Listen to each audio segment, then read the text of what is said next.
Assalamualaikum warahmatullahi wabarakatuh. Alhamdulillah wa syukurillah wa nikmatillah wa la hawla wa la quwata illa billah. Apa kabar anak-anakku semuanya? Untuk materi kali ini materi fikih, pelajaran fikih materi bab pertama yaitu sujud syukur dan sujud tilawah. Pertemuan minggu kemarin sudah diterangkan bahwasanya tentang sujud syukur, pengertian sujud syukur. Untuk merefresh materi yang kemarin atau untuk mereview atau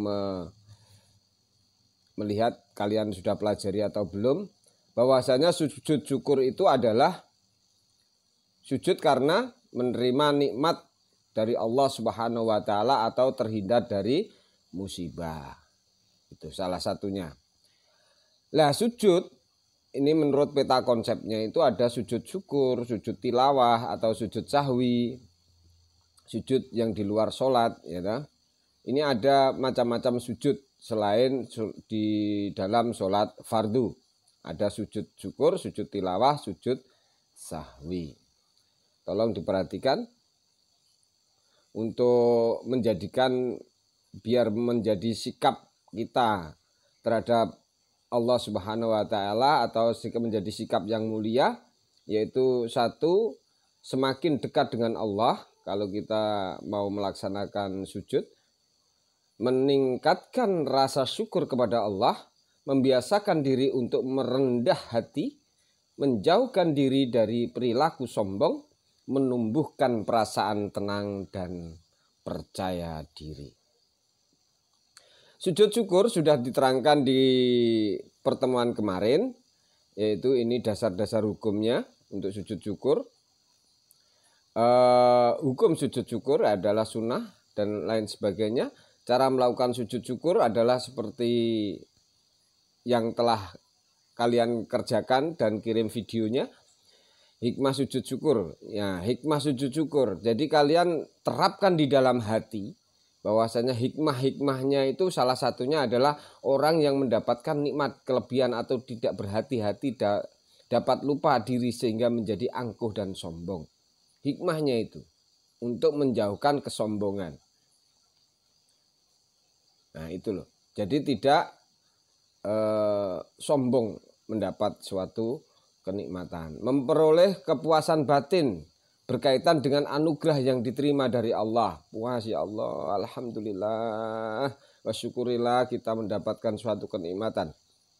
Merasa dekat dengan Allah sehingga memperoleh bimbingan dan hidayahnya. Memperoleh tambahan nikmat dari Allah Subhanahu wa taala dan selamat dari siksanya. Amin. Sekarang materi yang hari ini dibahas adalah tentang sujud tilawah. Nah ini sujud tilawah itu nanti akan diterangkan tentang pengertian dan hukumnya, syarat, tata cara, dan hikmah-hikmahnya. Sujud tilawah adalah sujud tilawah yang adalah sujud yang dilakukan karena membaca ayat-ayat, membaca atau mendengar ayat-ayat sajadah. Dasar hukumnya sujud tilawah. An Ibnu Umar anna Nabi sallallahu alaihi wasallam kana yaqra alaina Quran fa idza marra bis sajdati kabbara wa sajjadana ma'ah. Yang artinya dari Ibnu Umar, sesungguhnya Nabi Muhammad sallallahu alaihi wasallam pernah membaca Al-Qur'an di depan kami. Ketika bacaannya sampai pada ayat sajadah, beliau takbir lalu sujud. Maka kami sujud bersama-sama beliau. Hadis riwayat Tirmidzi. Sujud tilawah. Ini mesti ada syarat-syaratnya. Syarat sujud tilawah. Kalau mau sujud otomatis. Menghadap kepada Allah otomatis. Suci dari hadas kecil maupun hadas besar. Terhindar dari najis. Ada sebagian ulama yang berpendapat tidak mensyaratkan hal ini. Ada.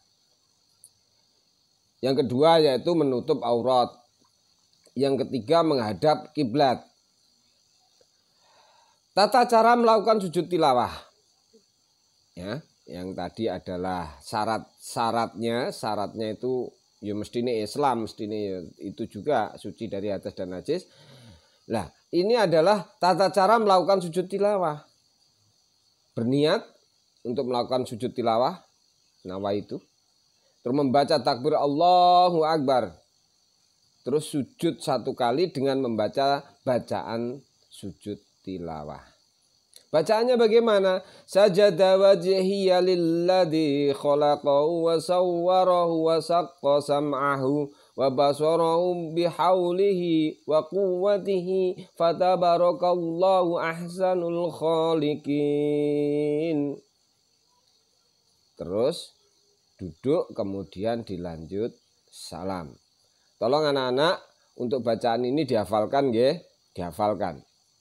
Untuk praktek sujudnya sama dengan sujud syukur. Nanti prakteknya sama, gerakannya sama. Seperti sujud syukur, tapi bacaannya yang berbeda. Di dalam sholat, kalau di dalam sholat, ketika sholat bila mendengar atau membaca ayat sajadah, langsung sujud, kemudian melanjutkan sholatnya lagi. Seperti ada di gambar sebelah ini. Nah, seumpama ada bacaan ayat surat atau ayat sajadah di dalam sholat, terdengar langsung takbir Allahu Akbar sebelum turun sujud tanpa mengangkat tangan, terus langsung sujud, melakukan sujud tilawah. Langsung bangun lagi, dilanjutkan ayat tadi, baru melaksanakan rukun-rukunnya, melanjutkan rukun-rukunnya sholat. Lanjut. Di dalam materi tentang sujud tilawah ini, kita menggarisbawahi bahwasanya untuk menanamkan rasa hikmahnya melaksanakan sujud tilawah, apa hikmahnya, apa kita melaksanakan sujud tilawah, diperintah untuk sujud tilawah, hikmahnya itu apa, itu semuanya bisa kita latih pada diri kita sendiri. Kita mengetahui hikmahnya, nanti akan kita laksanakan dengan tulus, ikhlas, dengan kita laksanakan dengan senang hati karena menghadap Allah Subhanahu wa taala. Yang satu hikmahnya itu apa? Dijauhkan dari godaan setan. Yang kedua, lebih menghayati bacaan dan makna Al-Qur'an yang sedang dibaca. Berarti ngrungokne nek iku ayat sajadah, terus akhirnya sujud tilawah. Yang ketiga adalah untuk mendekatkan diri kepada Allah Subhanahu wa taala. Di dalam ayat sajadah, di dalam Al-Qur'an, ayat-ayat sajadah itu ada 15 ayat. Yang pertama adalah ini, tolong nanti ditulis ya. Yang pertama adalah surat Al-A'raf. Surat Al-A'raf ayat 206. Ya, ayo diperhatikan surat Al-A'raf ayat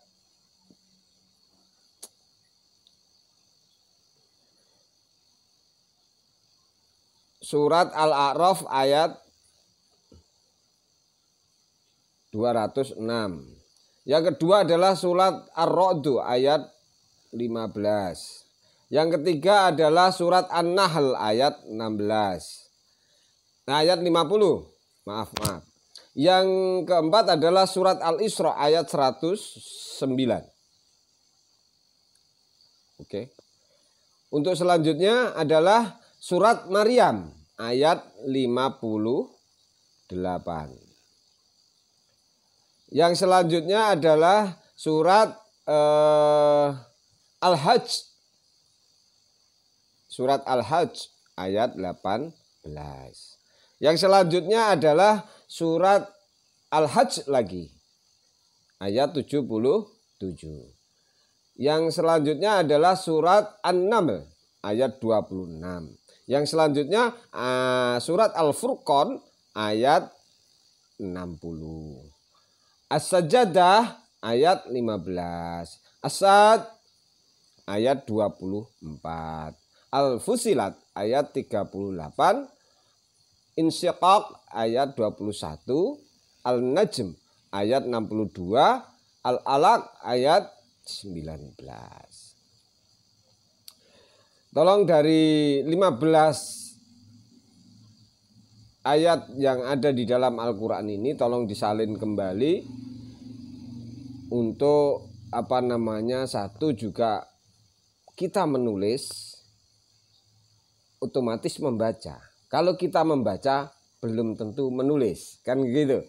Jadi kalau kita menulis itu berarti 3 kali kegiatan. 1 membaca, 2 menulis atau melihat, 1 melihat, 2 membaca, 2 menulis. Ada 3 nilai di dalam pelaksanaan kegiatan kalian belajar.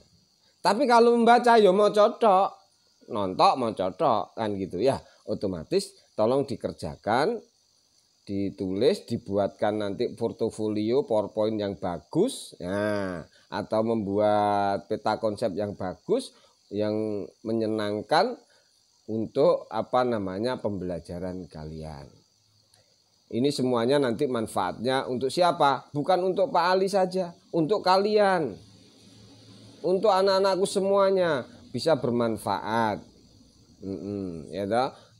Ngaji, belajar agama yang total, ya, jangan main-main. Oke, untuk tanda-tanda, nah ini ada tanda di akhir ayat, di akhir ayat ini. Di akhir ayat ada tanda bahwasanya seperti ini. Kalau di Al-Quran biasanya ada tandanya seperti ini, berarti ini termasuk ayat Sajdah. Tolong diingat-ingat kalau adik-adik semuanya, anak-anakku semuanya, kalau membaca Al-Quran di akhir ayat kok ada tanda seperti ini, tolong dikerjakan dengan bacaan-bacaan sujud tilawah. Ya tadi hikmahnya banyak sekali, terhindar dari godaan syaitan dan lain sebagainya. Untuk pertemuan hari ini, anak-anak mengerjakan untuk uji pemahaman kompetensi dari bab sujud syukur sampai sujud tilawah, yaitu ada 10 soal, tolong dikerjakan, dimasukkan di kertas portofolio juga, di situ ada lembaran kertas folio, sampai merangkum, membuat portofolio yang bagus. Setelah itu yang terakhir adalah dikerjakan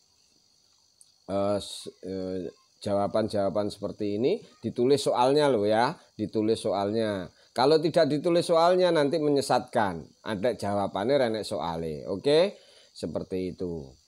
Yang pertama jelaskan pengertian sujud syukur dan lain sebagainya di sini, gampang. Oke, lah tugasnya seperti ini, membuat portofolio seperti anak-anakku semuanya yang dulu kelas 7 mungkin sudah dilatih untuk membuat portofolio yang bagus. Jadi portofolionya ini contoh-contohnya nanti dibukukan yang rapi, yang bagus, nanti untuk laporan-laporan pertemuan kalau kita bisa tatap muka di sekolah. Oke. Alhamdulillah, semoga anak-anakku semuanya diberi kesehatan oleh Allah Subhanahu wa taala. Cukup sekian, berbaris sholat namanya shaf. Maghrib tiba, matahari terbenam. Bila ada salah ku harap maaf. Akhir kata ku ucapkan wassalamualaikum warahmatullahi wabarakatuh.